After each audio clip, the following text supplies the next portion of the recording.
Terakhir kita telah sampai pada Sukamoto yang bebas dan dia tinggal one on one dengan kiper Ichibiyoshi. Tapi apakah Sukamoto berhasil mencetak gol? Mari langsung masuk aja ke dalam pembahasannya. Sukamoto yang tinggal one on one dengan kiper, ia pun melakukan tendangan, tapi ia menendang dengan sangat pelan. Kiper Ichibiyoshi pun di sini dengan mudah bisa menangkapnya. Para pemain Seishiki pun kaget dan para penonton juga terlihat sangat kecewa. Ubukata yang juga ngelihat itu, ia berkata stamina Sukamoto sudah mencapai batasnya. Dan adiknya saya juga ngomong, jika berlarian seperti itu tentu menguras banyak stamina. Akibatnya akurasi untuk menendang ke gawang juga akan turun. Nah, Sukamoto yang terlihat benar-benar lelah, Oshiba tiba-tiba aja melompat ke arahnya. Ya, sudah tentu Sukamoto di sini kena omel sama Oshiba. Pelatih Nazawa juga kemudian menyuruh Kurusu untuk melakukan pemanasan. Di sisi lain terlihat Kasahara yang ada di tribun penonton. Di sana juga terlihat mbaknya Oshiba yang nyamperin Kasahara. Buat yang lupa Kasahara itu siapa, kalian bisa nonton ulang aja animenya. Ternyata Kasahara udah ada di sana tepat sebelum babak kedua dimulai. Kasahara pun ngomong sama mbaknya Oshiba kalau dia telah melewatkan gol super milik Oshiba. Tapi mbaknya Oshiba kemudian menjawab untuk Kasahara diam, karena jika sampai Oshiba dengar dia bakal membual tentang menjadi dokter atau bermain di J-League. Mbaknya Oshiba juga ngomong kalau pertandingan ini luar biasa, tapi ada yang tidak biasa dengan Sukamoto, dimana mbaknya Oshiba bilang kalau Sukamoto seperti menciptakan aura yang mengerikan. Kasahara pun diam dan kemudian mengatakan itulah kesimpulan yang Sukamoto dapatkan dengan caranya sendiri. Itu juga merupakan bagian dari karakter Sukamoto. Mbaknya Oshiba pun bingung dengan kesimpulan yang Kasahara katakan. Kasahara kemudian melanjutkan perkataannya, Sukamoto yang sekarang bisa berlari, tapi saat pertama kali masuk ia tidak memiliki stamina sama sekali. Kita kemudian diperlihatkan masa lalu Kasahara sewaktu ia masih menjadi bagian dari Seishiki. Kasahara yang pulang dari sekolah, di jalan ia bertemu Sukamoto yang sedang duduk dan terlihat sangat kelelahan. Ternyata Sukamoto yang sedang duduk ia baru aja menyelesaikan rutinitasnya yaitu berlari, dan karena kelelahan kakinya seolah-olah nggak bisa lagi buat berjalan. Kasahara pun di sini terlihat menggendong Sukamoto. Ia kemudian menanyakan apakah Sukamoto benar-benar seorang pemula dan tidak pernah melatih fisiknya. Sukamoto pun menjawab kalau itu benar, dan Kasahara bilang lagi tidak peduli Sukamoto itu jenis pria seperti apa, ada orang yang cocok dengan sesuatu dan ada juga yang tidak cocok dengan hal itu. Faktanya semua orang di Seishiki tidak merasakan hal yang manis. Sukamoto harus mempertimbangkan berhenti membuang 3 tahun untuk hal yang sia-sia atau sesuatu yang hanya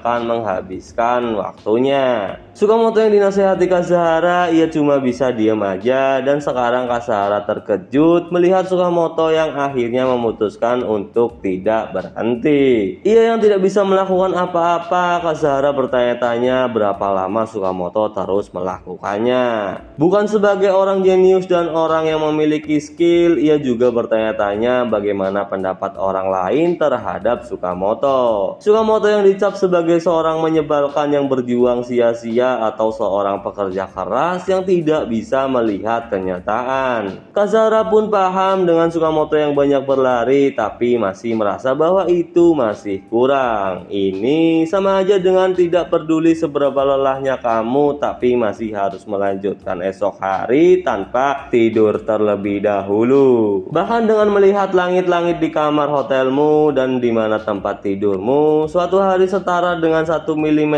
dan 2 hari setara dengan 2 mm. Apa yang Sukamoto berhasil kumpulkan selama ini adalah sesuatu yang hanya bisa dipahami oleh mereka yang pernah menjalaninya. Sukamoto yang kemudian berhasil men-tackle bola. Kasahara kemudian mengingat sewaktu ia menyuruh Mitsuki untuk menjaga Sukamoto dan juga Kazama. Ia berkata kalau mereka adalah harta karun Seishiki. Kasahara pun merasa bahwa dirinya benar karena Sukamoto emang luar biasa dan dia sangat menghormatinya. Sewaktu Tak sehari mengingat tentang masa lalunya bersama Sukamoto, di lapangan Sukamoto terus-terusan berlari. Para penonton pun kaget melihat Sukamoto yang terus melakukan itu padahal sudah mencapai batasnya. Ia yang akhirnya berhasil memotong bola. Ibunya Sukamoto di sini pun terlihat menangis melihat anaknya yang berjuang sangat keras. Semua orang pun nampak terkejut, bahkan saya sampai menelpon temannya untuk tidak melewatkan pertandingan kali ini.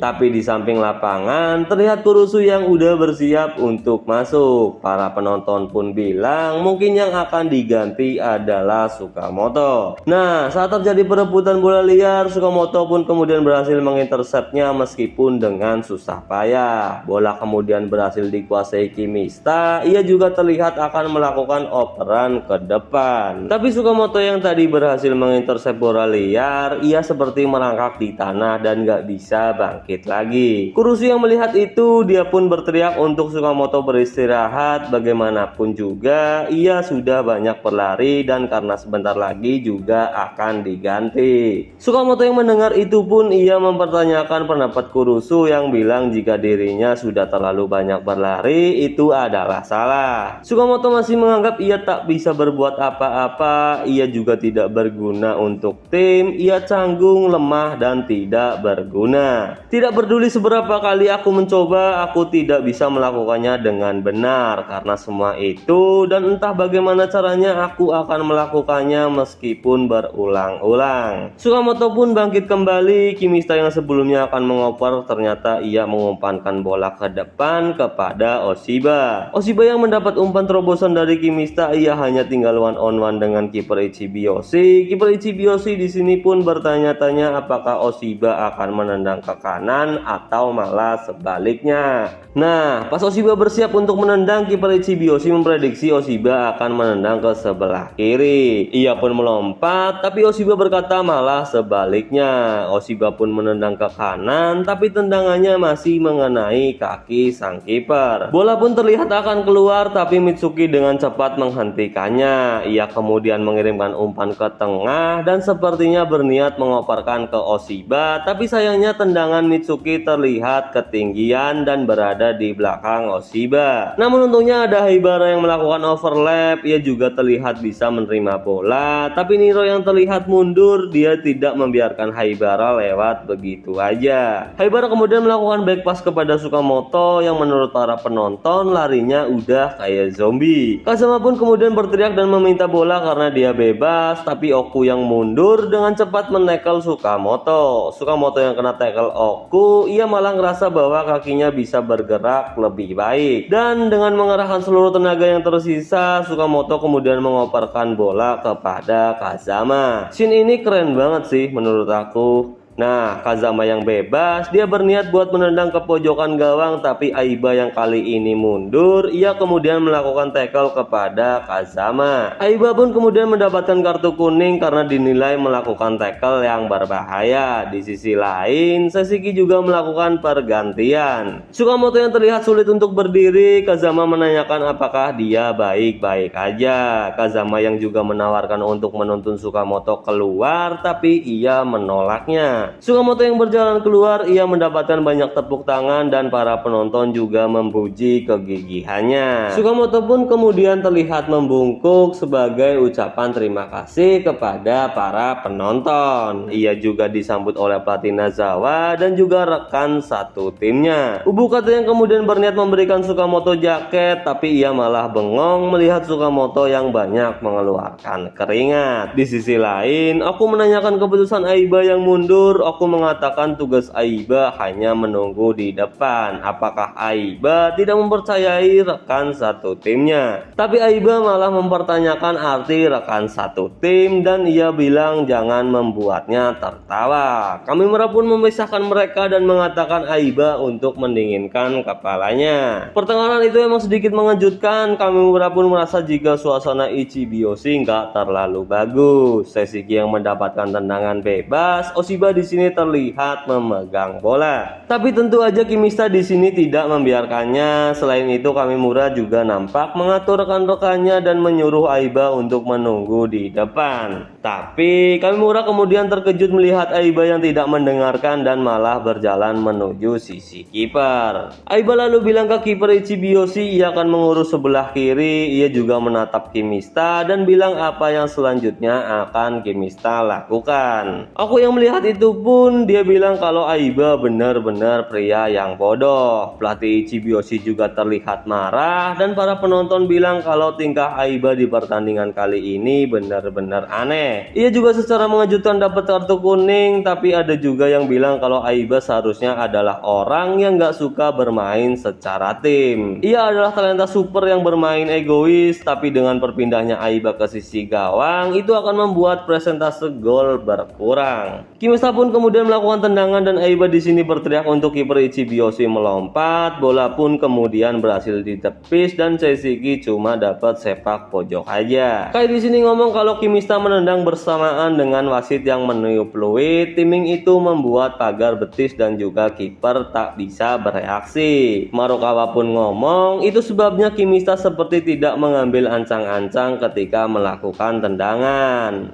Kai pun kemudian menjawab kalau itu emang salah satu kartu andalan Kimista. Jika kiper tidak bisa memprediksi, sudah dipastikan itu akan menjadi tendangan iblis yang akan menjadi 100% gol di setiap kesempatan. Tapi apakah kiper Ichibiyoshi yang baru pertama kali melihat itu bisa memprediksinya dengan sempurna? Kai di sini melanjutkan jika itu bukanlah pertama kalinya. Sepertinya di sini Aiba sedikit mengingat tentang Kimista. Kiper Ichibiyoshi di sini pun ngomong kalau nggak ada Aiba, tendangan tadi udah pasti akan gol. Ternyata Aiba emang udah bilang sama kiper buat melompat ke arah kanan begitu Kimista menendang. Selain itu, wasit pun di sini kayak kena mental gitu. Ketika tahu setelah peluit dibunyikan Kimista langsung menendang. Ya karena sebelumnya Kimista bertanya apakah dia bisa menendang sekarang. Tapi tentu aja wasit bilang untuk menunggu peluit berbunyi terlebih dahulu. Ternyata wasit di sini menyadari kalau tujuan Kimista menanyakan hal itu adalah untuk mencocokkan timing ketika dirinya meniup peluit. Wasit pun kemudian bertanya-tanya apakah Kimista ini benar-benar anak SMA. Seishiki yang kemudian dapat sepak pojok dan di sini Aiba bilang ke Oku kalau alasan dia nggak nganggap kalian rekan satu tim adalah demi Ichibiyoshi sendiri. Tapi Oku di sini nggak paham dan tendangan pojok segera dimulai. Aiba pun di sini kemudian bisa mengintercept bola. Ia kemudian berniat untuk mendribble bola sendiri. Namun Usui dengan cepat menekel Aiba dari belakang dan bisa membuangnya. Para penonton pun kesal melihat Aiba yang terlihat bermain sendiri. Oda pun juga terlihat sama dan berkata Aiba itu egois, di mana ia berpikir sepak bola bisa dimainkan oleh dia seorang. Tapi adiknya saya berkata jika dia menjadi pemain Ichibiyoshi, ia akan sangat berterima kasih kepada Aiba. Permainan Aiba yang sekarang bisa dibilang dia bertaruh pada keputusan terbaik dari semua opsi yang ada. Bahkan Aiba memberikan waktu untuk rekan satu timnya bisa bernafas kembali. Jika saja Aiba memberikan operan setelah berhasil mengintercept bola, itu akan sangat berbahaya. Tapi jika dia memutuskan untuk membuang bola, itu hanya akan jatuh ke penguasaan Seishiki lagi. Dan memberikan bola kepada lawanmu bukanlah pilihan yang bagus. Aiba bukanlah tipe orang yang ingin menang sendiri. Ya, sepertinya para pemain Ichibiyoshi juga sadar akan hal itu. Ichibiyoshi yang mendapatkan lemparan ke dalam, Kamimura di sini memberikan bola kepada Aiba. Tapi Usui berhasil memotongnya dan bola kembali dikuasai Kamimura. Kamimura yang menguasai bola, ia bertanya-tanya apakah Aiba ini benar-benar memikirkan mereka. Nah, Aiba yang ada di sayap, ia berlari ke tengah dan kemudian bertukar posisi dengan Oku. Tapi sambil bertukar posisi, ia sembari memblok pergerakan Nitobe yang membayang-bayangi Oku. Oku pun berhasil bebas dan Aiba berteriak kepada Kamimura. Ia pun melakukan umpan terobosan kepada Oku. Oku yang tinggal one on one dengan Naki, ia pun langsung menembak tapi Naki di sini berhasil menepisnya. Adiknya saya yang melihat itu, dia bilang kalau Naki mempunyai refleks yang bagus. Namun peluang Ichibiyoshi tentu nggak sampai sini aja. Bola liar yang kemudian mengarah ke Aiba. Ia di sini mengingat percakapan rekan-rekannya sewaktu ada ada di toilet. Aiba kemudian bilang kalau kita nggak tahu apa yang akan terjadi di masa depan. Apa yang aku inginkan sekarang adalah membawa tim ini menang. Aiba yang melompat dan bersiap menyundul bola, tapi ia tidak mengarahkan bola ke gawang, melainkan mengoper kepada Niro yang ada di belakangnya. Niro pun kemudian menembak dan berhasil mencetak gol penyeimbang untuk Ichibiyoshi. Dan kayaknya sampai sini dulu aja pembahasan Manga Dive di video kali ini, dan